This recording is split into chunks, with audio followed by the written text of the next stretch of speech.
Todo gestor deve se preocupar em formar os líderes que vão evoluir os resultados do negócio. Desenvolva o seu time com o G4 Skills. Aqui você forma líderes mais capacitados, com mentores com track record comprovado, como Marcelo Toledo, fundador da Clivo. O conteúdo desse curso é o playbook que eu acabei desenvolvendo ao longo dos meus 20 anos de experiência.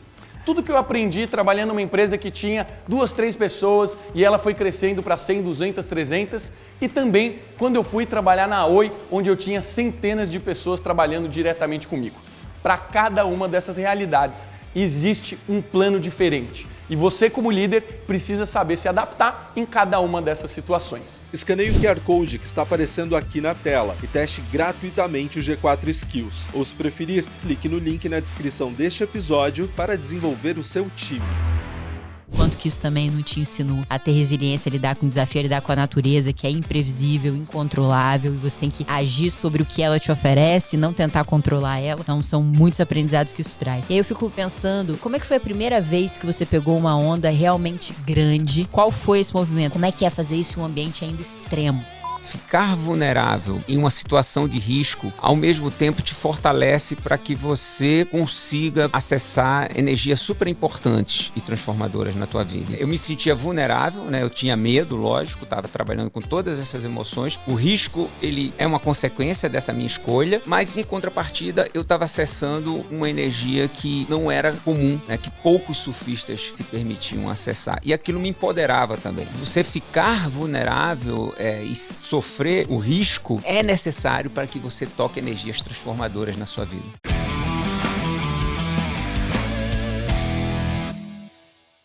Estou aqui hoje com o grande surfista Carlos Burle, cara que consegue desafiar ondas gigantes há muito tempo. E nós vamos ter um papo muito bacana. Burle, muito prazer receber você aqui hoje, uma honra para todos os empresários e profissionais de negócio do Brasil aprender com um grande surfista como você. Seja muito bem-vindo ao G4. Obrigado, Thay. Agradecer a vocês pelo convite, né? É um prazer estar com vocês. Vocês estão em casa nos assistindo. Vai ser uma honra trocar essa ideia. A honra é nossa. A gente se conheceu, você fez uma palestra para os nossos membros do G4 Club, para os empresários. Foi uma palestra excepcional, todo mundo chorou naquele dia. Então acho que você vai conseguir emocionar, motivar e ensinar muito para as pessoas que estão escutando a gente nesse momento. Burle, eu quero fazer hoje um papo com você para a gente entender um pouco dessa mentalidade de enfrentar desafios tão grandes que podem levar a sua vida, como é a preparação, como é que vocês se constroem, como que é a rotina, a alimentação, tudo isso a gente vai explorar aqui hoje. Eu vou começar perguntando para você, nós vemos essa ideia de pegar onda gigante, esse desafio, esse risco enorme? Não começou com essa ideia, né? Tudo começou com a vontade de ir atrás do meu sonho, né? De estar perto dos elementos que eu gostava. E eu fui pressionado pela sociedade para fazer uma escolha, né? O que é que você vai ser? Uhum. O que é que você vai ser quando crescer? E geralmente a pergunta vem com a resposta já pré-pronta, né? Porque são os costumes sociais que te levam a responder: o que é que hoje pode fazer com que você se realize profissionalmente e financeiramente. E para mim, aquilo soou mais como uma pressão mesmo, porque eu não queria fazer só o que a sociedade esperava de mim. Eu queria me realizar através da minha expectativa de evoluir como ser humano. Uhum. Só que, a princípio, eu não tinha muitas escolhas, muitas opções, né?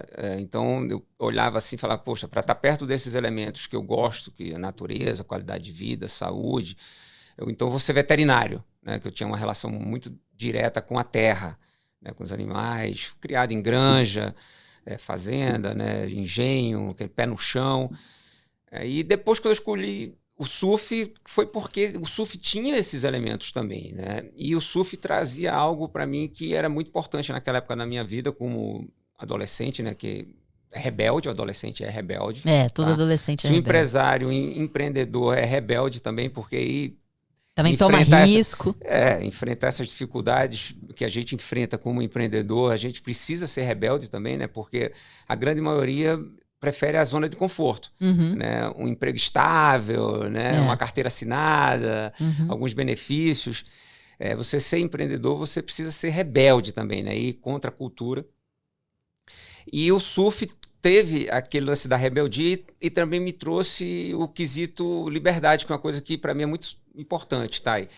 Mas não foi fácil, tá? Não foi fácil porque era outro mundo, era outro universo naquela época, né? A gente está falando de 1980 em Recife, Pernambuco. Uma imagem associada ao esporte ruim, né? Marginalizada, relacionada a vagabundos. Então, um preconceito muito grande dentro de casa, na sociedade. Sim. Uma ausência de investimento, de patrocínios. Mas essa paixão já existia dentro de mim. E eu falei, cara, assim, eu vou investir, né? Mas eu sei que eu preciso ser... essa transformação que eu quero para o meu meio, eu preciso fazer fora d'água, né? Eu vi logo no começo que não era importante só performar, apesar de eu gostar muito de performar, né? Dentro d'água eu precisava agora fazer essa transformação fora d'água. Então você já era empreendedor ali, né? Porque você já pensou, putz, eu preciso alterar o meio para que esse esporte seja um esporte respeitado e por consequência, todo o ecossistema se torna mais lucrativo, né? Eu tive essa visão de empreender o surf, né? De levar o surf junto com a minha comunidade também, que queria fazer essa transformação para um outro patamar social. E a gente estava conversando aqui antes de apertar o play aí, né? Aí hoje a Thay pega a onda, o pai dela pega a onda, sabe? Na minha época isso era muito raro. Então você ter empresários super bem-sucedidos, profissionais super bem-sucedidos, que hoje são referência no mercado e pegam onda também. É um estilo de vida, né? E o surf traz essa conexão com a natureza que traz muito aprendizado para a gente na nossa vida pessoal e na nossa vida profissional. O surf como estilo de vida, para mim, é muito mais importante do que o surf como performance, né? O que... Aí, bom, começou nessa decisão de, putz, eu gosto desse esporte, ele reúne todos os elementos que eu preciso, e aí você começou surfando ondas ali em Recife, e, em Pernambuco, e depois, como é que foi essa migração? Pernambuco já tinha ondas gigantes? Você começou surfando lá? Como é que foi esse processo? Eu surfava ondas pequenininhas, tá? Assim, você era merrequeiro? Merrequeiro do bom, maroleiro. Mas era um momento de muita aventura também, porque era um momento de descobrimento. Então a gente não tinha internet, não tinha telefone celular, a gente saía de casa para explorar o litoral sul. Não sabia se ia ter onda. Não sabia se ia ter onda, e tinha umas bancadas novas, e aí tinha aquela relação com a natureza constante, chovia, a ponte caía, você não conseguia voltar para casa, não conseguia ligar para os seus pais, aí ficava acampada, e dormia dentro do carro, várias roubadas, né? E isso tudo é aprendizado. Total. Tudo isso é aprendizado também, né? Então foi uma época assim que para mim foi super importante, porque eu comecei sem essa pressão de surfar ondas grandes. Eu comecei no lugar onde a onda, quando ficava grande, era 1 metro. Né? E quando eu ia explorar o litoral sul, eu pegava ondas grandes de 2 metros em cima de uma bancada de pedra, o que me trouxe uma base sólida para que eu pudesse me desenvolver profissionalmente, mas não era o suficiente para pegar essas ondas que eu pego hoje. Né? Então, eu sabia que o caminho era aquele, mas eu precisava sair daquela zona de conforto, né, de morar em Recife, Pernambuco, e conquistar o país e depois, eventualmente, conquistar o mundo. Então você começou a surfar ali de maneira mais de free surf, e aí como é que foi essa jornada? Depois você falou, putz, você tem que sair de Recife, para onde você foi?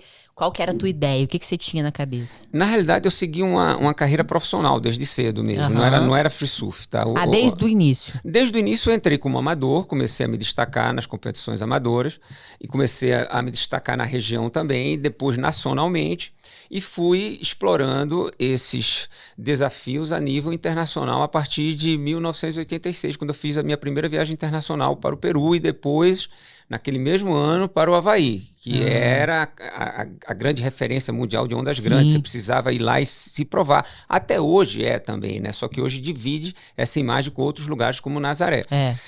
Mas foi um crescimento, ele foi muito graduado, assim, a passos bem tranquilos, tá? Então, assim, eu não venho com a ambição de me tornar um surfista campeão mundial de ondas grandes, né? Eu vou atrás de transformar o meio né, e sobreviver, né, e viver de um esporte que naquela época não me dava condições. Não tinham atletas que eram referência de profissionalismo e de remuneração como a gente tem hoje em dia. Né? Então, a cena veio se transformando e eu fiz parte dessa transformação junto com a cena.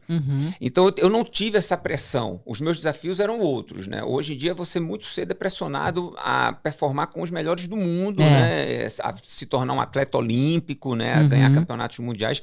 Na minha época, a minha visão era como que eu vou transformar a imagem do surf e como que eu vou viver desse esporte de uma forma profissional, onde eu possa ter uma família, né? Prover qualidade de vida, saúde, educação para minha família. Então, esse era o meu grande questionamento. E é lógico que eu passei por todo o processo, amador, profissional, né? Ondas pequenas, médias, grandes, competir dentro do país, fora do país. E aí, cara, o meu pensamento é, bom, como surfista também, né? Eu gosto muito de surfar como meu esporte, né? Então, para mim também é um lugar de lazer. Você falou das roubadas aqui, até lembrei, e aí, falando um pouco de resiliência, da primeira vez, era uma menina muito mimada, tudo certo, aí eu fui fazer uma surf trip pra Costa Rica com meu pai, com meu irmão, os amigos do meu pai. Só tinha eu de menina. Primeiro, isso aqui já me irritou na época, porque homens estavam fazendo aquela bagunça, gritaria, enfim, eu ficava chateada. Eu era bem novinha. E aí a gente passou um perrengão lá na Costa Rica. A gente foi para Malpaís, tinha que ir, voltar de balsa, ali naquela região onde agora é Santa Teresa, que agora tá bombado, mas na época não tinha nada. Quando eu fui, tô falando de quase 20 anos atrás. Então não tinha nada ali. A gente pegou um temporal, não conseguimos voltar de balsa. Roubada. Não, roubada. E aí eu fiquei estressadíssima. Eu falei, eu não vou mais surfar até naquela época. Eu não vou mais surfar, que isso aqui é muito ruim, não tem estrutura nenhuma, a gente tá preso aqui, ilhado. Enfim, então eu imagino como era na sua época e o quanto que isso também não te ensinou a ter resiliência, a lidar com o desafio, a lidar com a natureza, que é imprevisível, incontrolável, e você tem que agir sobre o que ela te oferece e não tentar controlar ela. Então são muitos aprendizados que isso traz. E aí eu fico pensando, Carlos, como é que foi a primeira vez que você pegou uma onda realmente grande? Qual foi esse movimento? Você decidiu, falou, cara, hoje eu vou tentar pegar uma onda grande. Qual foi esse processo de estar no mar, olhar para aquela morra, como a gente chama, aquele monstro, e falar, putz, eu vou encarar isso, Você falou que foi um processo gradual, mas imagino que teve algum momento ali que você olhou e falou, um desafio novo, que você não está 100% preparado. Porque eu que sou amadora, sinto isso sempre que eu vou pro mar.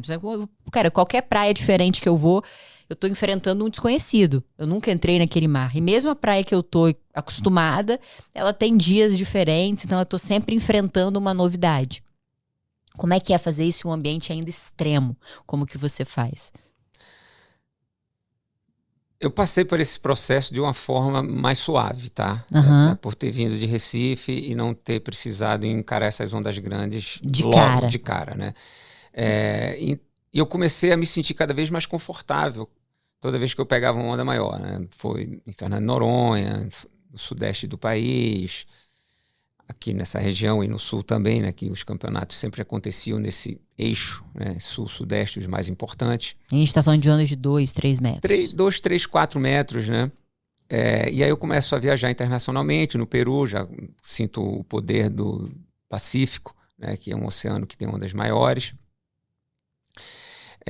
Pacífico Sul, né, naquele caso, e depois eu chego no Pacífico Norte, no Havaí. Quando eu chego no Pacífico Norte, no Havaí, realmente aí mudou de faixa, né? Aí já foi para uma faixa assim, né, bem mais pesada, uma responsabilidade maior, outro tipo de equipamento, uma onda maior e mais forte, e uma demanda maior da condição física também, né? Porque quando você muda os equipamentos, né, o equipamento fica mais pesado, ele fica maior, você precisa de uma remada mais forte, você precisa de mais pulmão para ficar debaixo d'água. Então, na primeira temporada no Havaí foi que eu fiz essa transição mesmo. Foi ali que eu senti que eu precisava performar em uma condição mais extrema. Mas aquilo para mim ficou muito claro, né? Porque ficar vulnerável e em uma situação de risco, ao mesmo tempo te fortalece para que você consiga acessar energias super importantes e transformadoras na tua vida. Então, eu saio com esse aprendizado do Havaí. Eu saio com um aprendizado que realmente eu estava atuando agora em um nível diferente, né, em ondas muito maiores do que eu esperava na minha vida. Eu me sentia vulnerável, né, eu tinha medo, lógico, estava trabalhando com todas essas emoções. O risco, ele é uma consequência dessa minha escolha, mas, em contrapartida, eu estava acessando uma energia que não era comum, né, que poucos surfistas se permitiam acessar. E aquilo me empoderava também. Então, não só me empoderava individualmente, né, pessoalmente, mas no meio da minha comunidade. Então, eu passo 5 meses na primeira temporada no Havaí e eu já saio de lá com um nome, né, de iniciante com talento e uma futura promessa no surf de ondas grandes. Aquilo mudou a minha vida. Tá? A nível de carreira, hoje eu estou aqui conversando com vocês porque eu sou conhecido pelo surfista de ondas grandes. Como surfista de ondas grandes, né? Sim. Foi assim que você me introduziu. Então, se eu não tivesse me exposto, né? Se eu não tivesse me permitido a ficar vulnerável em uma situação de risco para tocar aquela energia transformadora, porque eu sinto que é isso que a vida propõe a gente, sabe? E não só na minha carreira, mas dentro da empresa, vocês devem também ser questionados constantemente. Né? Eu preciso fazer esse movimento. Eu vou me sentir vulnerável? Vou, né? Eu vou alavancar meu negócio, eu vou abrir aqui, talvez dê certo, talvez não dê. A situação é de risco, mas também você vai tocar uma energia que você não tocava antes, né? E essas energias são transformadoras, até pessoalmente também, assim, você ter coragem de amar, por exemplo. Ninguém quer sair amando do dia para noite, né? Poxa, você só ama, você só ama quando você acha que vale a pena amar. Porque quando você se permite amar, você está se entregando a uma situação de risco, né? Você está se tornando vulnerável, né? E você pode se machucar. Agora, é uma coragem incrível, né? Você amar. Né? Porque imagina você passa a vida toda, poxa, eu não vou amar. Não vou me permitir. Você não vai acessar uma energia transformadora que é o amor. E a mesma coisa aconteceu comigo dentro do surf. Assim, eu toquei uma energia que transformou minha vida ali. E nos negócios é assim também, né? Você empreender. Então,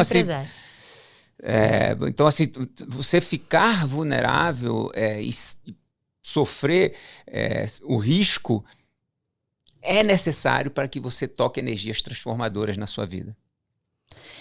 E agora eu fico curiosa, assim, você pegou Mavericks, depois eu lembro até na palestra você falando que você se interessou por querer cada vez mais, se alguém fez aquilo, eu também vou tentar fazer. O que te movia a querer o tempo todo buscar um desafio ainda maior, tentar ondas ainda maiores? Qual que era o seu norte para fazer isso? Caramba, olha só. Lembra até que você mostrou uma foto que tinha um helicóptero, que vocês precisavam usar helicóptero, não tinha drone naquela época. Isso. O que mais me motiva a ir além e quebrar barreiras, paradigmas, é quando alguém duvida de você.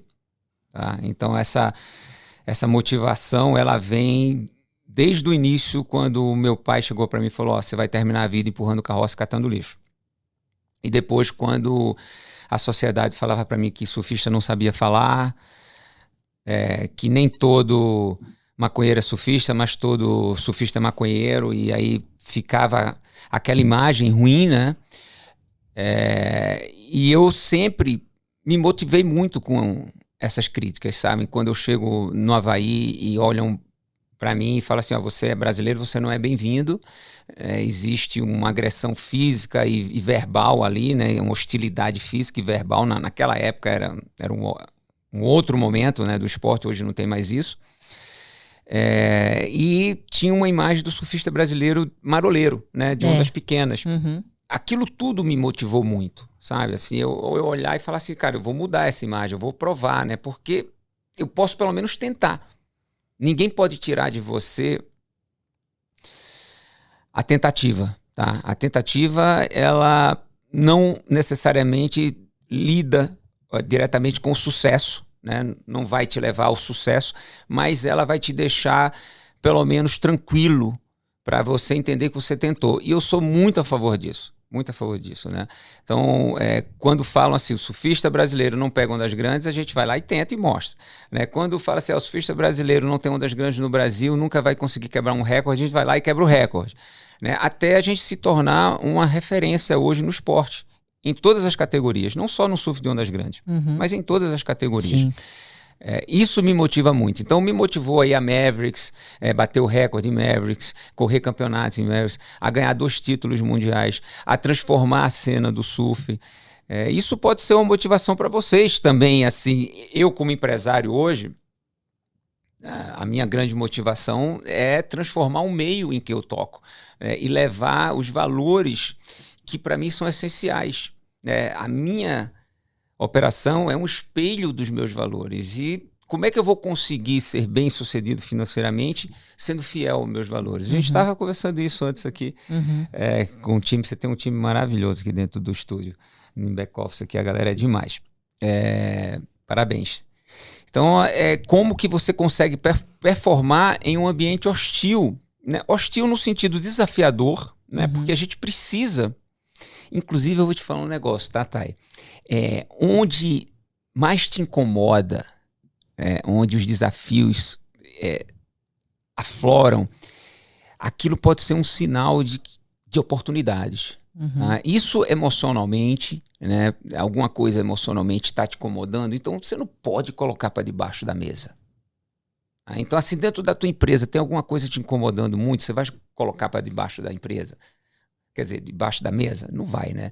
Então, se você está se sentindo incomodado, né? Se aquela coisa está muito desafiadora e é um assunto recorrente, é lógico que, poxa, se não está andando por um lado, você vai para o outro, né? Você não vai ficar dando murro em ponta de faca, né? A gente tem flexibilidade para isso, né? Mas não dá para colocar uma emoção, algo que está te provocando, e esconder e colocar debaixo da mesa, tá? Isso é com medo, né? A gente tá falando sobre isso também. O medo, ele faz parte da minha vida constantemente. Surfar onda gigante, poxa, graças a Deus que eu tenho medo. O que eu faço com esse medo? Eu acolho esse medo, eu entendo esse medo. Eu torno esse medo um parceiro, porque ele me deixa a par do risco, né? Eu consigo entender melhor os riscos que eu estou acessando e eu preciso me preparar para esses riscos. Então eu me sinto mais preparado quando eu tenho esse discernimento, esse conhecimento. Né? Então você seria um doido, né? Você não seria... Seria um louco. Então, assim, abraçar essas emoções é super importante, né? E você não consegue transformar as coisas que você se recusa a tocar na vida. Então, assim, como é que eu quero transformar a minha empresa ou ser uma empresa super bem sucedida ou transformar minha relação, meu casamento ou com a relação com os meus filhos se eu me recuso a tocar naquele assunto? Não faz sentido. Né? Então, assim, você não toca aquilo que você se recusa, quer dizer, você não transforma aquilo que você se recusa a tocar, né? A acessar. Então, a vida é sobre escolhas mesmo. A vida é sobre realmente você entender como que essas regras funcionam e atuar de acordo, coerente com os teus objetivos. Né? Porque em todo o momento a gente está tomando decisões. Você está aí conversando comigo, você está pensando assim, poxa, qual vai ser a próxima pergunta? E você tem, assim, um infinito de opções na tua cabeça, mas você vai escolher uma. Total. E aquilo vai liderar, né? Isso vai ser uma âncora, um estímulo para a nossa conversa. Exato. Então, onde é que você vai levar a tua vida? A tua vida, cara, vai levar exatamente para as tuas escolhas. Eu estou hoje aqui com vocês porque eu escolhi estar hoje aqui com vocês. O G4 está aqui hoje como líder no mercado, como referência no mercado, porque escolheu isso para ele, para o grupo. Né? E isso é muito empoderador. Isso é muito empoderador. Isso é muito legal, cara. Assim, você saber que você tem o controle da tua vida. Agora, só que ao mesmo tempo que é empoderador, a responsabilidade é grande. Então, poucas pessoas assumem essa responsabilidade, sabe? Isso que é o bonito da vida, né? Porque a coragem não está em pegar uma onda grande, né? Ou você se mostrar mais forte que alguém fisicamente. Coragem está em você falar assim, eu tenho a responsabilidade da minha vida e eu assumo essa responsabilidade diante das minhas escolhas. O que é que eu quero para mim? E você vai colher aquilo com certeza. Isso é muito bom e você me fez refletir sobre uma coisa. Eu tenho reparado bastante isso, assim, né? Eu tenho conversado com muita gente aqui, de pessoas de profissões diferentes, de estilos de vida muito diferentes. Mas uma coisa que eu reparo nas pessoas que são extremamente bem-sucedidas naquilo que fazem, e aí aqui eu falo bem-sucedido, não estou querendo dizer profissionalmente, estou querendo dizer bem-sucedido como um todo. São pessoas que... Exatamente isso que você trouxe da questão do seu pai lá atrás, de você criança. São pessoas que sentem que elas precisam provar que aquilo tá errado. Tipo, sabe? Putz, o cara duvidou de mim. Eu vou provar que eu vou tentar provar que eu consigo. Vou tentar provar que ele tá errado. Então essa motivação, que ao mesmo tempo uma coragem de fazer essa responsabilidade que você falou, combinado com o medo. Né? Tanto o medo de se machucar quanto o medo de não conseguir provar que a pessoa está errada. Então isso tudo, essa equação que é um pouco paradoxal, ela impulsiona muito. Pessoas incríveis que eu conversei aqui trouxeram isso. Putz, alguém me desafiou lá atrás. Então, o meu caso, por exemplo, hoje eu sou muito focada no meu trabalho, né? Eu vim de uma família muito tradicional. Então, meus avós, todo mundo... A mulher não era vista como alguém que deveria necessariamente ter uma grande carreira. Nunca fui olhada como alguém que poderia suceder o meu pai na empresa. Nunca foi esperado isso de mim, pelo contrário, foi desincentivado. Não, você é uma mulher, você tem que ter características de mulher, não tem nada a ver, você que tem ambição, você querer ser uma grande empresária e tal. Eu falei, por que não? Eu quero ser uma grande empresária, então. Já que eu não posso, por que eu não posso? Só porque eu sou mulher? Não, poderia ser porque eu não posso, porque eu não tenho essa aptidão, porque eu não tenho essa vocação, porque não faz parte do meu sonho. Mas agora, por eu ser mulher, não, então eu vou ser uma grande empresária, eu vou ser a maior empresária dessa família, eu vou ser maior do que todos os homens dessa família. E óbvio que ao mesmo tempo você tem aquele medo, talvez eu não consiga, mas eu acho que eu posso. Então é essa dualidade, né? A tentativa, aquilo que eu te falei. Exato. Ninguém pode te impedir de tentar. Exato. E aí você assume a responsabilidade. Putz, quais são as responsabilidades? Vou ter que tomar escolhas do meu dia a dia, que vão ser difíceis, e que vão me possibilitar ter chance de fazer isso acontecer. Ótimo. E pode ser que eu falhe, mesmo assim. Mesmo tomando excelentes escolhas. Mas aquele desejo de fazer, não, eu vou provar que esses caras estão errados, que eu posso, sendo mulher, ser... maior que eles, inclusive. Então, acho que Legal, parabéns. Essa mistura, assim, né? Eu vejo isso em muita gente. O Thales, que é nosso fundador, também veio de uma condição super humilde. E, foi dito pra ele que o máximo que ele poderia ser era um atendente de farmácia, alguma coisa que ele não queria. Não que o atendente seja ruim, mas que ele não queria. Ele nunca seria rico, porque ele veio de uma condição que era impossível ele ser rico. Não, eu vou ser rico. Eu vou ser rico. E ele botou isso na cabeça dele, tomou várias decisões, vários riscos, várias escolhas e permitiram que ele se tornasse um grande empresário. Então, a mesma situação aqui que você está relatando em um sistema completamente diferente que é no esporte. Né? Então, cara, demais isso. Demais ver essa história. E, Burli, então a gente falando aqui das responsabilidades e das escolhas. Quais são as escolhas? E aí, como é que é a rotina de uma pessoa que enfrenta um desafio que o risco é perder a própria vida? Né? Então, que eu acho que é um risco extremamente alto. Como é que é esse desafio? Como é que é essa preparação? O que vocês fazem antes? O que você fazia de treinamento, de alimentação, da sua rotina diária para conseguir enfrentar esse desafio ali, tendo responsabilidade? Muita disciplina, né? Você tem que ter, porque a vida é feita de escolhas. Isso não é diferente dentro de uma rotina profissional de um atleta que performa em condições extremas. Principalmente dentro do surf de ondas grandes, onde você não sabe quando que essas condições vão acontecer, né? São condições raríssimas. Então você tem pouquíssimas janelas durante o ano para você treinar de verdade em um ambiente que você quer performar, né? Então não adianta eu ter o melhor preparador físico, a melhor equipe, os melhores equipamentos e o melhor treino se eu não tiver a arena, né? Então assim, a arena para mim sempre foi muito importante. E aí eu precisei trabalhar muito essa parte mental para poder estar no lugar certo na hora certa. Porque as datas importantes para mim, elas nunca foram mais importantes do que a minha performance em si. Então, assim, eu não tinha aniversário de esposa, de filho, Natal, Ano Novo. Eu não podia ficar doente, né? Porque você imagina, chamam uma competição 72 horas antes... do outro lado do mundo, eu falar, eu tô doente, tô machucado, não tô pronto.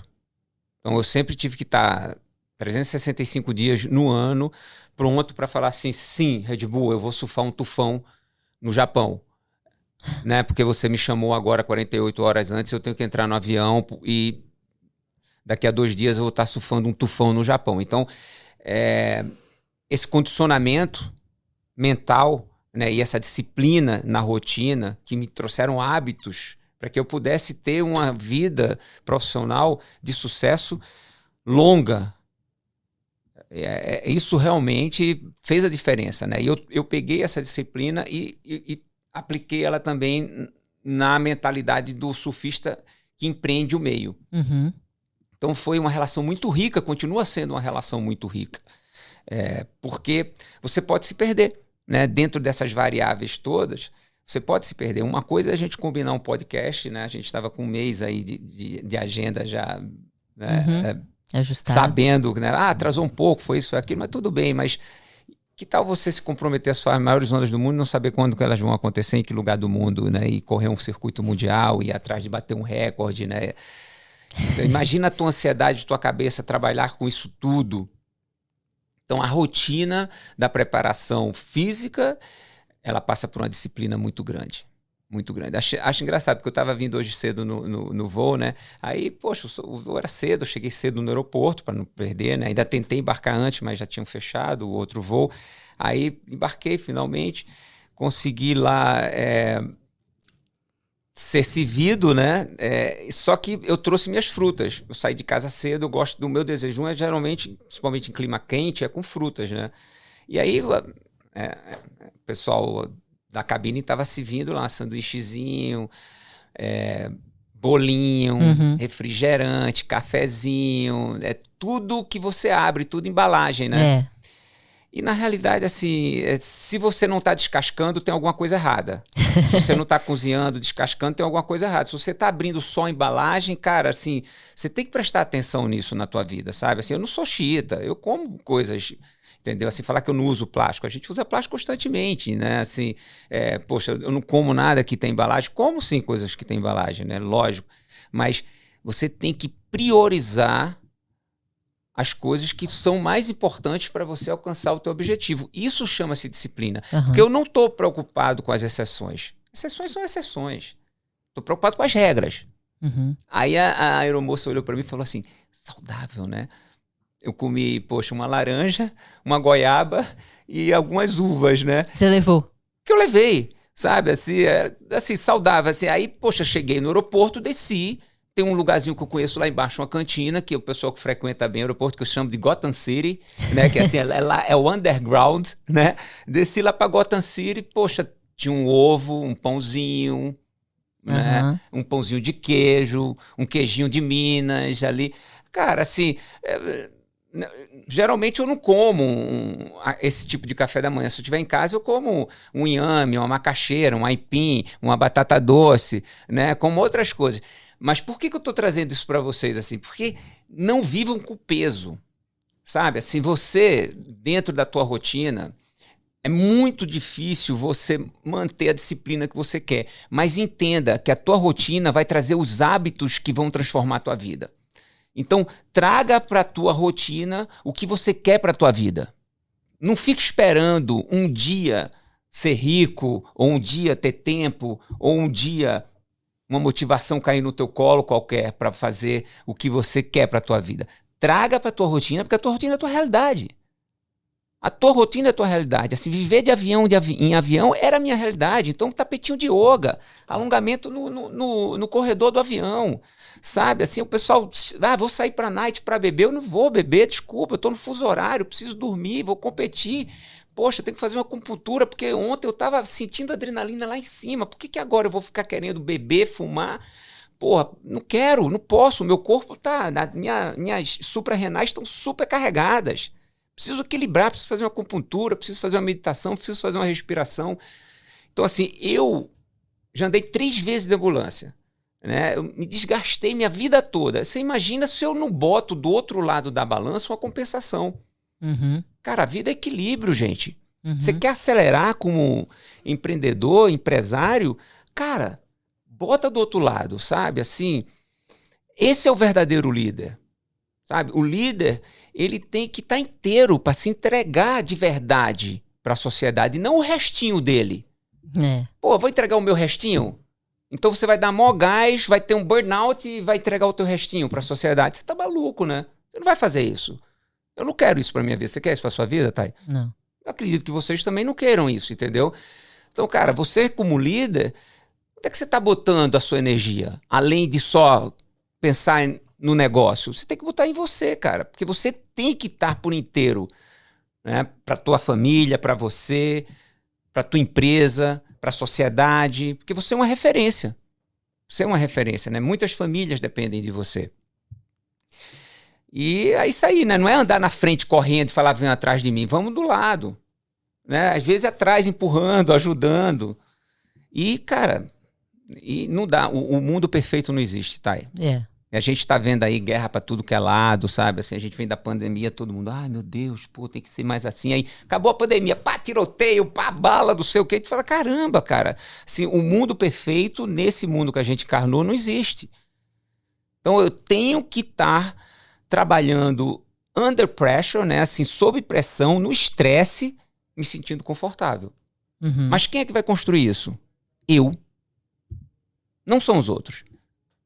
E como é que você fazia aqui agora mais no detalhe? Como é que era a sua rotina de como dia a dia? Que era? Não, como é, né? Como é ainda? Você mantém a mesma rotina do que você tinha? Não dos treinos, porque hoje eu tenho 55, Exato. né? Poxa, eu não tenho condições de treinar o que eu treinava antes. Óbvio. Mas começa sempre pelo começo. Como é que é? Você acorda? Pois é, começa sempre pelo que é mais importante. O que é mais importante, assim, é quando cai as máscaras no avião, o que é que você faz? A primeira coisa que você faz, você coloca ela em você, né? Exato. Depois você ajuda os outros. Então, assim, quando você acorda de manhã, você tem que tomar conta de você, primeira coisa. Tomar conta de você, olhar para dentro de você, né? É difícil não ligar o celular. Todo mundo quer ligar o celular de manhã. Você não tem maior vontade de ligar o celular de manhã? Sim. Eu tenho. Nossa, para mim é tão difícil, cara, eu confesso, sabe? Puxa, é difícil. Mas eu não ligo. A não ser que eu tenha um voo, que eu tenho que pegar alguma coisa, assim, sem paranoia, tá? Assim, tem dias que eu não rezo, tem dias que eu não faço minhas posturas, não respiro, minhas posturas, né? Não respiro, não medito, não faço minha reflexão, minha visualização, mas tem dias que eu faço tudo isso. E esses dias, eles são mais consistentes na minha vida, né? Então, hoje, eu não consegui fazer tudo, mas eu acendi a vela. Eu, fiz uma breve oração, não fiz as posturas todas, né? Porque você vai falando de posturas, porque no seu dia a dia normal, quando você não tem que pegar voo, quando você tá, né, mais ou menos dentro da sua rotina, você acorda mais ou menos que horas, assim? 5h30, 6h. 5h30 da manhã, e aí você falou da vela. Aí o que você faz? Acordou 5h30, qual é a primeira coisa que você faz? Primeira coisa que eu faço? Eu lavo o rosto, né? Lavo o rosto. Lavo o rosto. E aí eu não tomo água, porque eu faço a minha rotina de manhã de estômago vazio, porque eu faço massagem no meu estômago. Tá? Como assim, massagem? Eu você mesmo se massageia com as mãos? Meu estômago. Aí eu faço depois dessa massagem. Vamos lá. Primeira coisa que eu faço de manhã, né? Lavo o rosto, aí desço, acendo a vela, me conecto com aquele ambiente, aí faço as minhas posturas, né? Que são posturas de quê, pra quem não conhece? Yoga, mas eu misturo outras coisas também, entendeu? Mas, assim, basicamente tudo que eu tive acesso na minha vida eu trouxe para mim, que eu acho que é importante. Então faço as posturas, priorizo abertura do peito, né? Você faz essas posturas por quê? Qual é o seu objetivo ao fazer? Porque estimulam o meu corpo. Tá. Estimulam, assim, quando você faz essas posturas, você está estimulando algumas glândulas que soltam hormônios para você, sabe? Então, assim, como é que você quer se conhecer mais, né? Controlar mais as tuas emoções, controlar mais as tuas reações para você não ser reativo, né? Porque em todo momento eu sou proativo, mas ser proativo e caminhar para o lugar errado, cara, assim, a grande maioria faz isso, né? Agora, ter energia e caminhar para o lugar certo, você precisa ter conhecimento. Então, eu preciso me conhecer. A partida, o ponto inicial vem do autoconhecimento. Quando eu estou alinhado com o meu autoconhecimento, eu consigo tomar decisões coerentes com o meu objetivo. Agora, se eu não me conheço, como é que eu vou fazer as escolhas que são de livre arbítrio constantemente na minha vida? né? Se eu não tiver conectado com essa verdade minha, né, do que é bom para mim, eu não estou fazendo as escolhas que vão me levar para o meu objetivo. Então, eu preciso me conhecer. Como é que eu vou me conhecer? Ligando o celular? De manhã? Entrando nas redes sociais? Não, eu preciso olhar para dentro. Dói olhar para dentro? Dói. É difícil meditar? É. É difícil fazer posturas? É. É difícil fazer automassagem? É. É difícil respirar? É. Né? É difícil fazer visualização? É. É difícil rezar? É. Mas também é muito difícil viver uma vida no automático, né? Eu uma não vida quero que você viver não no escolheu, automático. que você não fez. Eu não quero, não tô afim. Não tô afim. Para mim, essa opção não existe. Tá? Essa opção não existe. Então, assim, eu dedico todo dia de 5 minutos a 1 hora de rotina matinal. Aí você faz essas posturas que você trouxe com esse objetivo de estimular a glândula. Você falou da abertura do peito também. Isso. E aí depois aí antes você faz a sua massagem. Não, depois eu faço a massagem. Depois você faz a massagem. Qual é o objetivo dessa massagem? Acho que não... Estimular os meus órgãos digestivos. Por quê? Boa parte do nosso sistema imunológico está aqui no estômago. Sim, o intestino é muito importante. Então, assim, se eu não tiver com meus intestinos funcionando bem, o meu sistema imunológico não está funcionando bem também. Uhum. Então, eu preciso estar saudável nessa área aqui. Essa área tem que estar saudável. Então, fazer um estímulo até para eu sentir como é que tá, né? Você sai palpando as regiões, aí solta o diafragma, aí sente o estômago, né? Sente ali o fígado, o pâncreas, né? Aí baço, tudo, os intestinos, vê, né? Poxa, tô com a prisão de ventre, não tô, né? Eu tenho que entender isso, né? Aí depois eu faço a meditação, aí acabou a meditação, eu faço uma oração. A meditação que você faz, eu adoro meditação, é como? Como é que é essa meditação? Você faz com música? Você faz sozinho? Não, eu posso fazer com música se já tiver algum barulho muito alto de fora interferindo. Uhum. Mas quando é muito cedo, eu prefiro o som natural. Tá. Até porque eu entendo melhor onde é que eu tô. Eu consigo ter mais awareness, mais conhecimento daquilo que está né, em volta. Mas eu posso usar, sem regras. Tá. Né? Eu fui formado pelo Kleber, né, meditação transcendental. Então... Cara, assim, usa mantra, né? Atenção na respiração, tudo. Depois, acabando esse processo, eu faço a oração, a visualização, né? Do que é que eu quero para o meu dia. E depois eu faço aquela massagem, que é uma massagem que é um exercício de yoga também, que você fica jogando para um lado e para o outro o teu estômago, né? Faz para um lado e faz para o outro, faz para um lado e faz para o outro, né? Para estimular mais ainda o bom funcionamento dos teus intestinos ali, do teu sistema digestivo. E aí depois eu apago a velinha e eu falo assim, olha, eu apago a vela, mas a chama continua acesa. Ai, que lindo. Aí eu já estou mais conectado, eu fico até emocionado porque eu estou mais conectado realmente. E é verdade, sabe? Eu estava falando com o Lucas Chumbo, né, que eu treino ele, que é atleta da Red Bull também. É o melhor surfista de ondas grandes hoje do Brasil e do mundo ali, tá na cabeça. E ele falou para mim, poxa, cara, graças a Deus que eu parei, fui fazer meu reiki, fui me entender mais, porque eu estava muito desconectado, né?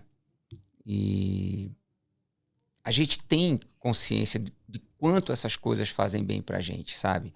Só que muitas vezes, no dia a dia, na rotina corrida do dia a dia, a gente termina esquecendo de acessar essas energias. Mas essas energias estão aí disponíveis para todo mundo.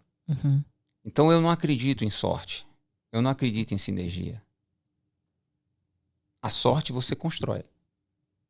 Você, estando preparado, a oportunidade vai aparecer e você vai abraçar. Sinergia na vida, quando tudo se conecta, é você estar em harmonia com você mesmo e com o meio ambiente em que você interage. Todas as relações, família, amigos, negócios, isso é sinergia. E você começou muito bem essa pergunta falando isso, né? Falando, poxa, todas as pessoas que estão bem, e não necessariamente profissionalmente, financeiramente só, elas conseguem ter esse estímulo, essa motivação de algo maior, que não uma coisa só dela egocêntrica, né? Só uma vontade de crescer, sabe? Não, cara, quando você tem uma consciência maior, uma conexão maior com o universo, você quer fazer uma transformação, você quer quebrar um tabu, um paradigma, o universo conspira a favor. E isso você traz para dentro da tua empresa também, porque a tua empresa ela vai lidar com várias famílias, né? E você vai estar levando a tua essência para as pessoas que você toca diariamente. E essa energia é muito poderosa. Pode até evitar que você quebre, né? Porque alguém vai falar, nossa, você quase quebrou, deu sorte, né? Bom, a pandemia você ia quebrar, não estava conseguindo produzir nada, mas, puxa, veio alguém, entrou na tua fábrica e falou assim, produz máscaras. Aí tu bombou de vender máscaras. Tu estava quase quebrando. Aí tu fala, poxa, que sorte.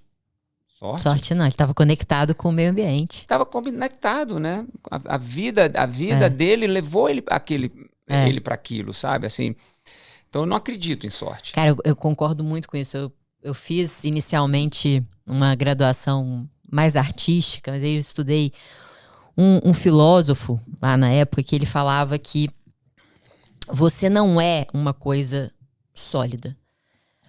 Por quê? Porque se você está presente, no momento presente, conectado com as situações e com as pessoas, você pode escolher como você vai agir sobre esse meio ambiente. Se você está no automático, você vai repetir seus padrões.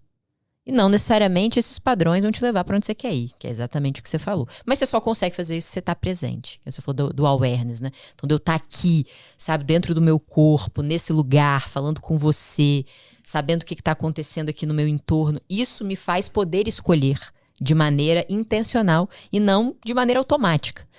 E a gente, hoje que você falou do celular, a gente é levado a ficar meio que no modo zumbi, né? Então, o nosso cérebro, trouxe um neurocientista aqui, na verdade um médico que estuda muito sobre neurociência, ele falou, cara, nosso cérebro, ele vai sempre, como ele demanda muita energia, então a tendência natural dele é ir pro modo preguiça, que é tomar as decisões automáticas ali, tipo, gastando o mínimo de energia possível. Então a gente precisa fazer essas ações pra gente estar aqui e conseguir realmente escolher o que a gente vai fazer. Eu sou uma pessoa muito barbeira, por exemplo. Eu sou barbeira. Mas por que eu sou barbeira? Não é porque eu dirijo mal. Talvez seja, não é porque eu dirijo mal. É porque eu entro no carro e naquele momento eu tô cansada já do meu dia a dia. E aí eu relaxo ali, eu me desconecto, fico ouvindo música. Eu não tô presente ali.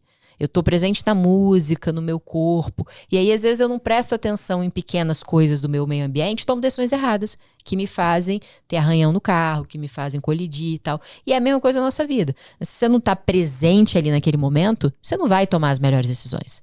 Você vai tomar as decisões automáticas da sua cabeça.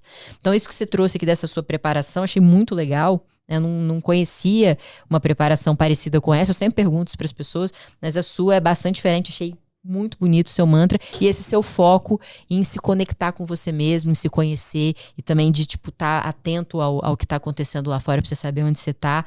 Isso com certeza te ajuda a tomar ótimas decisões no seu dia a dia. E aí, entrando aqui, que você falou, putz, eu faço preparação do chumbo, né? Eu treino ele.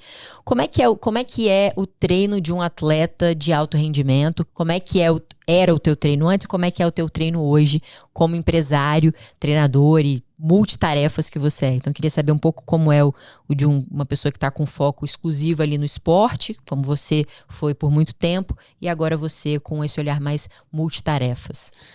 Vamos lá. Quando você está direto ali no esporte, 100% da tua rotina ou 90% da tua rotina é voltada para a performance. Então você treina, se alimenta bem e descansa e tem acesso a uma equipe de nutricionistas, nutrólogos, psicólogos, fisioterapeutas, preparadores físicos, e você tem uma rotina muito mais regrada. Então o foco total é na performance. E aquilo é muito importante para que você construa uma base sólida, né, não só física, como emocional também, para poder performar bem em momentos de estresse, né, momentos de riscos até de vida, porque a gente está falando de ondas gigantes, né, durante campeonatos, durante projetos, no que for necessário.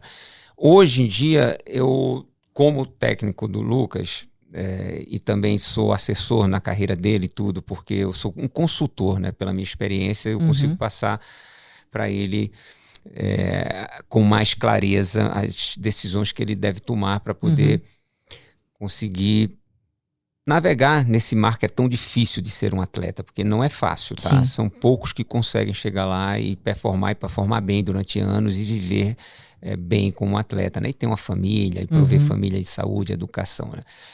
Então eu trabalho muito mais hoje o emocional dele, tá? Porque essa condição ele já tem, né? A Red Bull provém um ambiente super propício para ele se desenvolver profissionalmente, né? Para que ele seja o líder, a grande referência que ele é hoje nas ondas grandes no Brasil e no mundo. E eu entro muito mais com esse lado emocional e esse lado da experiência, né? Então, focar em trabalhar o teu autoconhecimento, o teu equilíbrio emocional, as coisas que são importantes para que você possa ficar bem emocionalmente e performar bem.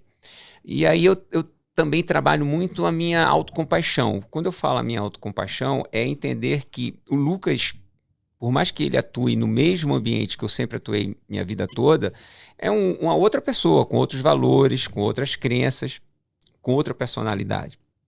E eu não posso querer que ele faça tudo que eu gostaria que ele fizesse. Então eu apresento várias coisas para ele e ele absorve da maneira que ele achar melhor. E é lógico, a gente está sempre interagindo. Então é de uma maneira muito mais humilde você querer o bem de uma pessoa, mas saber que as decisões quem toma, no final das contas, sempre a pessoa que está sendo trabalhada. Tá? Então, assim, não quero me realizar através do Lucas, apesar de sempre querer e sonhar que ele seja o melhor, né? Que ele vai e continue esse meu legado, né? De construir essa imagem do surf brasileiro como liderança no mundo e ser também uma referência dentro do esporte, da plataforma dele, ser uma referência na cidade dele, no país dele.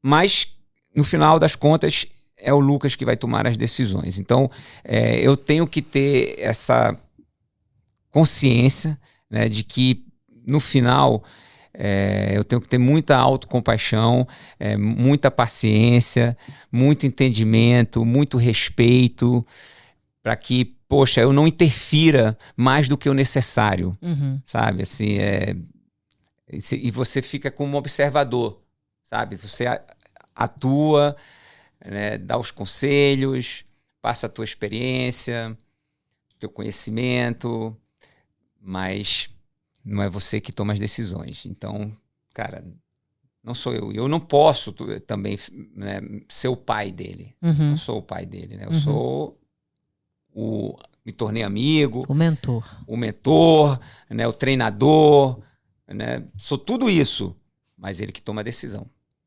E esse ponto é muito parecido com a vida de um executivo, que não é o dono do negócio, né? Que são os executivos da empresa. Então, nosso papel é apresentar os cenários, ter um estudo profundo, conhecimento bem profundo daquela área que nós tocamos, ou se somos CEOs da empresa como um todo, do mercado como um todo, e a gente apresenta as possibilidades pro presidente da empresa, para os donos, para os acionistas, né? Em conselho, eles decidem qual é o caminho que eles tomam. E muitas vezes eles vão escolher um caminho que não é o que a gente gostaria. E você precisa saber lidar com isso, né? Porque a empresa não é tua. E você ofereceu ali os caminhos, você deixou claro qual é a sua sugestão, por quais razões, e aí é a pessoa, né, ou o grupo de pessoas que vai decidir o que vai fazer no fim do dia com a empresa. Então, como executivo, a gente tem que trabalhar muito. E muitos executivos se perdem porque não conseguem entender que exatamente esse mesmo papel que você tem, que o dono da empresa ou o grupo acionista daquela empresa é que detém o poder e também o grande risco de tomar as escolhas que vai tomar. E o nosso papel é, de fato, dar os cenários e sugerir o melhor caminho. Então, e é um desafio e tanto, viu? Porque tem muito executivo que sai, que fica brigado. Não, escolheu o caminho que eu não queria. Putz, mas não era isso. Era esse caminho que tinha que ser e pronto, acabou. Que é o que você falou, não tem como você impor pro Lucas, assim como não tem como um executivo impor pro conselho o caminho que ele concorda ser o melhor, né? O importante, eu acho aqui, que até tem a ver com vocês, sabe? Encontrar em uma pessoa mais madura e mais experiente um porto seguro. Sim. E não quer dizer que vocês precisam ter sempre a mesma ideia e os mesmos valores, né? No meu caso, com o Lucas, é assim. Vai Tá? discordar. E pode discordar. E pode tentar e pode errar. Tá? E eu, do meu lado, eu não vou estar torcendo para ele errar. Sabe, assim, eu como mentor, falar, vai lá, faz o que você quer e você errou, agora você volta para mim. Não, vai lá, se der certo, legal, eu tô aprendendo também, né? Eu acredito, pelo que eu conheço a G4, ela é assim também. É um grupo de pessoas inovadoras, que tem flexibilidade nas ideias, ninguém está impondo uma verdade aqui. O mundo se transforma rapidamente. Exato. Mas a gente tem que ter essa mentalidade de se apoiar sempre, né? Que é isso que eu falo, essa cultura da confiança, sabe? Cultura da confiança, né? E pode ser que o meu conselho esteja errado, tá? Mas eu tentei te ajudar. Sim. Eu não fiz por mal. Sim. Tá? E se você, por acaso, tomou uma decisão diferente do que eu estava te aconselhando, Lucas, eu vou ficar torcendo para que você seja bem sucedido, porque no fundo a gente está no mesmo barco. Eu jamais vou fazer água no meu barco, não vou fazer água no meu barco. Então essa cultura da confiança, de estar no mesmo barco, é super importante. Sabe? Porque não é uma disputa de egos aqui, né? Quem está certo, quem está errado. É mais como que a gente vai trabalhar os nossos assets, as nossas qualidades e também os nossos defeitos. Porque também somos fracos, também somos vulneráveis, né? Sim. Ninguém é todo poderoso. Ninguém é todo poderoso no mundo, né? Você pode ter a pessoa mais bem sucedida no mundo, o grupo, né, mais forte financeiramente no mundo, esse cara também é frágil, esse grupo também é frágil, também é vulnerável, sabe? Então, assim, ninguém é para sempre. Ninguém é para sempre. A gente está todo mundo aqui de passagem e a gente tem que cultivar, principalmente quando falamos em time, falamos em equipe, a cultura da confiança. E aí vem aquela coragem, sabe? Que não é a coragem de pegar onda grande, é a coragem de confiar. Né? Que é difícil demais. Poxa, mas eu caí, eu confiei, caí. Cara, eu não estava querendo que você caísse. Vamos se levantar juntos. Você está dando o seu melhor? Eu estou dando o meu melhor. Né? Porque isso é que faz a diferença no final do dia, sabe? A gente não controla quem a gente está mentorando. Mas a gente sabe que a gente deu o nosso melhor. E se a gente deu o nosso melhor, quando eu boto a cabeça no travesseiro, eu fico mais tranquilo. Então, e o mentorado deve ter isso também. Pô, tô dando o meu melhor ou eu tô duvidando da minha mentoria, né? Eu tô, desviando do percurso a ser corrido, não tô seguindo a metodologia, o que eu aprendi nos treinamentos. Que é isso que você vai colher, cara. Assim, eu falo muito, né? O médico me fala assim, toma esse remédio que em 10 dias você vai se curar. Com 3 eu paro e reclamo do remédio. Aí eu falo, caramba, não dá, gente. Sabe, assim, eu sou especializado nisso. Eu falo pra minha esposa, eu sou pau mandado. Pau mandado. Cara, assim, porque eu tenho que saber se o negócio dá certo. Se o cara falar pra mim, olha, faz isso que vai dar certo, cara, eu tenho que fazer. Aí depois que eu fizer, eu posso falar, olha, não deu comigo, não deu certo. Porque meu corpo reagiu assim, o mercado foi assado, porque, né? Mas eu tenho que fazer, tenho que tentar. Exato. Né? E aí você trouxe esse ponto do Lucas, de como é que é a relação com ele e do que ele faz. E você hoje, Carlos, como é que é o seu treinamento? Você treina, você faz algum tipo de exercício físico? Você ainda surfa com frequência? Conta pra gente como é que é a sua rotina com o seu corpo físico. Tava falando aqui pra equipe, né? Mais uma vez. A gente conversei mais com a equipe que com você, tá? Olha só, meu atraso foi maior. Bem, eu acabei de fazer uma cirurgia, né? Eu operei o joelho, cruzado anterior. Machucou como? Adivinha, pegando ondas gigantes, né? E o meu joelho, ele já saía há 10 anos, ele veio piorando, né? Mesmo com o reforço, com o trabalho intenso na musculatura, ele veio ficando mais folgado porque eu faço muitas atividades sempre.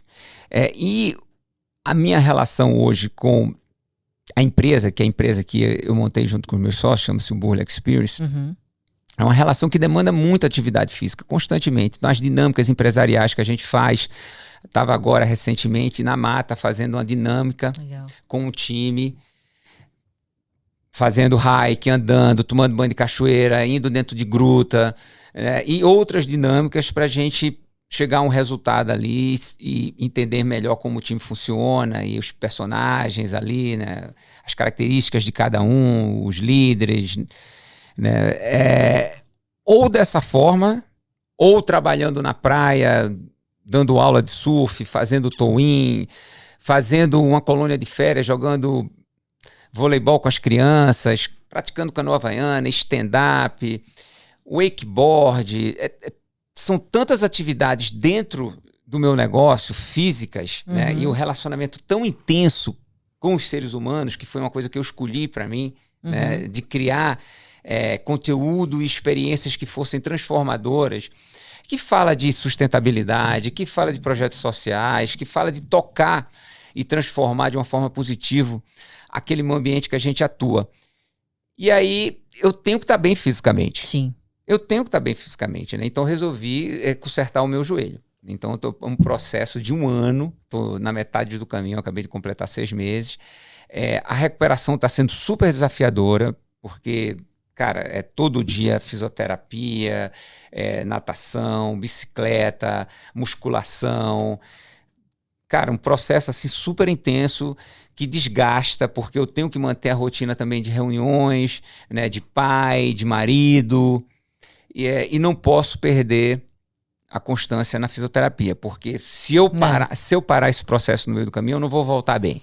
Né? E amanhã eu posso falar, pô, meu joelho não está funcionando bem. Aí o médico vai olhar para mim, você fez o que eu mandei?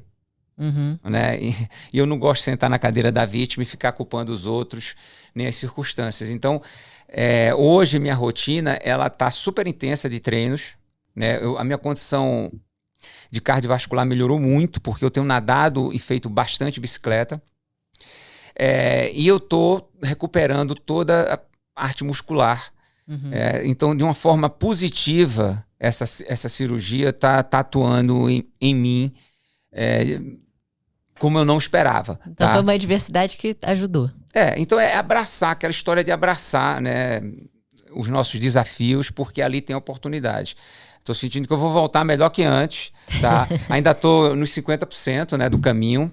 São 1 ano, né, 12 meses para eu completar o ciclo, mas já estou bem melhor, né? Já vou para Nazaré dia 10 agora de novembro treinar com o time da Red Bull Internacional de Ondas Grandes, fazer um summit lá de Ondas Grandes. No final do ano vou para o Havaí, temporada de El Niño, que vai ser uma temporada intensa. Vou ficar lá treinando também. Ainda não vou estar 100%, mas eu já vou estar me acostumando àquele ambiente. Então, se eu quiser me acostumar àquele ambiente, eu tenho que estar naquele ambiente. É verdade. Então, assim, você quer se acostumar com um ambiente desafiador, você tem que se sentir bem num ambiente desafiador. Não é visitar de vez em quando aquela situação e achar que você vai ficar bem. Sabe, assim, eu sei que eu não vou voltar agora a performar como eu gostaria, mas eu tenho que começar a frequentar esse ambiente. Eu já estou surfando, não era para eu surfar. O médico falou, olha, não surfa. Eu falei, não, mas eu vou surfar, mas eu não vou surfar fazendo performance. Eu vou só ficar em pé e vou reto, porque eu quero que meu corpo já vá se adaptando. Eu não posso passar 1 ano sem surfar. Imagina, quando eu deitar na prancha vai doer tudo. Então já tenho que esse processo, né, que não é só ficar em pé e dar batida. Tem que remar, né, tem que expor as costelas na prancha. Tem um processo que é bem mais complexo do que a performance, que é a parte lúdica que vocês veem em casa. Né? Não é só o produto que você vende na prateleira. Não é só a tua entrega. Você sabe como é que é complexo o teu negócio. Você tem que tomar conta dessa cadeia toda. Esses elos têm que estar conectados. Se um elo desse se rompe, cara, você não consegue entregar aquilo que você estava querendo. Então, eu sei disso. Eu sei que o processo é longo e que eu posso voltar a surfar mais devagar, sem me arriscar muito. Excelente. Ô Burle, a gente já está quase chegando no final, mas eu queria te perguntar, principalmente aqui dessa sua rotina matinal, se o empresário quiser começar a fazer um trabalho de autoconhecimento, uma pessoa que não tem um hábito ligado à espiritualidade ainda, nem ligado a nenhuma dessas práticas de meditação, como é que você recomendaria uma pessoa começar do zero a buscar uma prática de autoconhecimento, de todos esses pontos que você trouxe para construir uma mentalidade que propicie ele a fazer melhor o que ele já faz? A primeira coisa, Thay, é você assumir essa responsabilidade, né? Porque quando você falar assim, olha, eu quero, aí o universo começa a conspirar a favor. Uhum. Mas tem que ser verdadeira essa vontade, né? Não pode ser um show-off, né? Eu quero porque tá na moda, né? Tem que ser verdadeiro. E aí, cara, assim, levante a mão, peça ajuda, sabe? Assim, né? Vão ter várias pessoas. E eu indico um tipo de mentalidade, um mindset, né, que a gente fala, de não se cobrar muito, tá? Tenha autocompaixão. Faça entendendo que o caminho é longo e ele é eterno. Ninguém compra um livro que vai transformar a vida do dia para a noite, sabe? Assim, os livros são importantes, os conteúdos são importantes, mas é um processo de vida. Processo de vida. Então, assim, e é desafiador. Você vai realmente ser questionado constantemente, mas vale a pena. Vale a pena pra caramba. Então, duas dicas que são essenciais. Primeiro é assumir realmente essa responsabilidade, falar assim, eu quero, sabe? E aí as portas vão começar a se abrir. E levantar a mão e pedir ajuda, né? E essas outras coisas que eu falei que são importantes também, né? Ter autocompaixão com você, ter, né, flexibilidade, não se cobrar muito, sabe? Porque faz parte do processo, Ô Burle, e para finalizar aqui, eu queria que você contasse pra gente uma coisa que é até de um outro podcast, mas não foi outro podcast nosso, mas eu vou usar aqui com você, porque você é um cara que enfrenta extremos. Qual foi o maior extremo negativo e o maior extremo positivo da sua vida? Olha só, não existe esses dois extremos, tá? Por quê? Para mim, no auge da minha carreira, eu tomei os maiores tombos. Porque o meu ego estava lá em cima. Também você estava alto, né? A queda lá de cima. O meu ego estava lá em cima, eu tomei os maiores tombos. Lá embaixo, quando eu estava tomando muita porrada, foram os meus melhores aprendizados. Então, cara, assim, abrace tudo que a vida te dá. Porque não é à toa que ela te dá. Sabe, assim, esse negócio de extremos. O que é ruim? A gente não sabe o que é ruim. Putz, perdi o meu voo, é ruim pra caramba. O voo caiu. Tu fala, cara, né?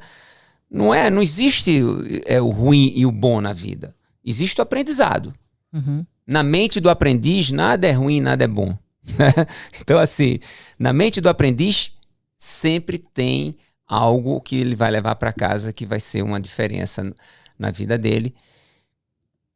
E aí você não pode julgar o extremo do bom e o extremo do ruim. Eu aprendi muito mais quando eu estava lá embaixo na M do que quando eu estava lá em cima. Lá em cima eu tomei cada queda horrível, sabe? Então, também foram aprendizados, né? Mas bom, muito bom.